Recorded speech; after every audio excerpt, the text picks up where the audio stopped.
Simon & Schuster Audio presents The War Within by Bob Woodward.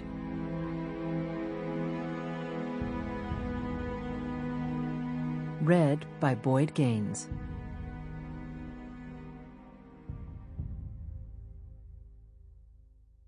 On June 13, 2006, halfway through the 6th year of his presidency and more than 3 years into the Iraq War, George W. Bush stood on a veranda of the American Embassy compound in Baghdad. He had flown through the night for a surprise visit to the new Iraqi Prime Minister. With so much at stake in Iraq, where success or failure had become the core of his legacy, Bush had been anxious to meet the man he had, in many ways, been waiting for since the invasion. It was now evening. A hazy sunset had descended over the sweltering, violent capital. The president stepped aside for a private conversation with Army General George W. Casey, Jr., the 57-year-old commander of the 150,000 U.S. forces in the country. A 5'8", four-star general with wire-rimmed glasses, closely cropped graying hair, and a soft voice, Casey had been the commander in Iraq for 2 years.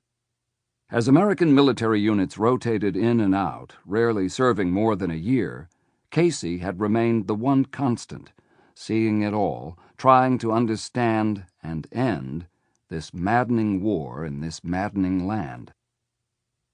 Recently there had been some positive news in Iraq. A week earlier, U.S. forces had killed Abu Musab al-Zarqawi, the man Osama bin Laden had declared the prince of al-Qaeda in Iraq. And the previous month, after 3 elections and months of delay, Nouri al-Maliki finally had taken office as the country's first permanent prime minister. Now, in the warm Baghdad dusk, the president and the general lit thin cigars. "We have to win," Bush insisted, repeating his public and private mantra. "I'm with you," Casey replied. "I understand that. But to win, we have to draw down."